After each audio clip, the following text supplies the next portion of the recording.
writing music was kind of the family activity. It was actually like when I went to school and I realized that not all families just like sat home and wrote songs, I was like, what? Hey, I'm Casey Conroy. I'm from Orlando, Florida, and I live in Los Angeles.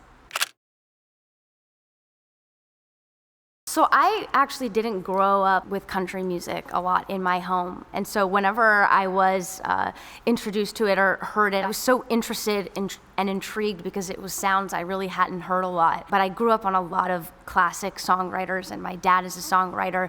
I grew up just falling in love with storytelling. And when I found country music, I loved the way they told stories with so much clarity, and they could paint pictures so vividly. And I kind of went on my own journey of discovering country music. And now I'd say like I have my deepest, strongest cries listening to country music. There's this song by Brad Paisley and Dolly Parton called When I Get Where I'm Going. And if ever I need to like cry on cue, if I'm in a movie or something or a music video, that's the song I would play. It just knows how to hit my heart. My dad is an incredible musician and songwriter, and I grew up writing songs with him.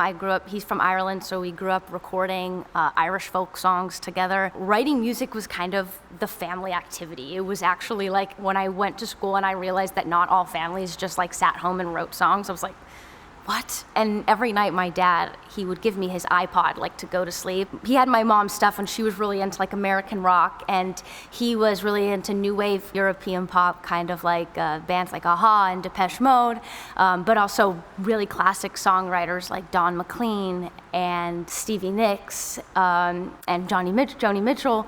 And so we used to stop and we would listen to songs and then pause them and dissect the lyrics together and try to understand the stories that the artists were telling.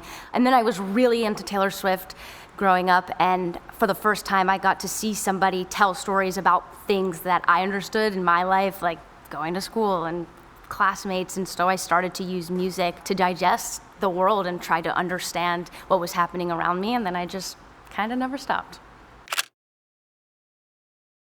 I chose to sing Here You Come Again because when I was a kid, we went on a family vacation to Tennessee, and we went to Dollywood, and my parents bought the Dolly Parton Greatest Hits record, and while we drove around Tennessee, we just listened to that record from front to bottom on repeat, and Here You Come Again was on that record, and I just died when I heard that song for the first time. I thought it was like the most beautiful, sad song I've ever heard, and ever since then I've just been dying for an excuse to get to cover it, so I'm glad I got to do it.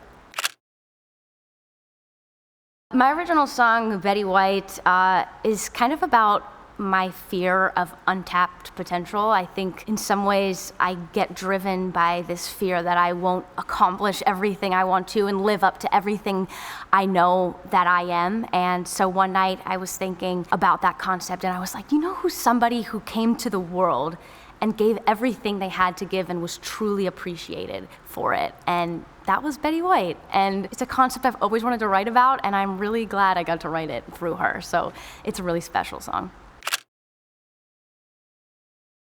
I've kind of spent the last couple years writing as much music as I absolutely possibly could, and I finally have a project of songs that I love more than anything in the world that I really believe in, and so I'm about to go on a journey for the next year or so, getting as many of those songs to the world as possible, so I'm excited.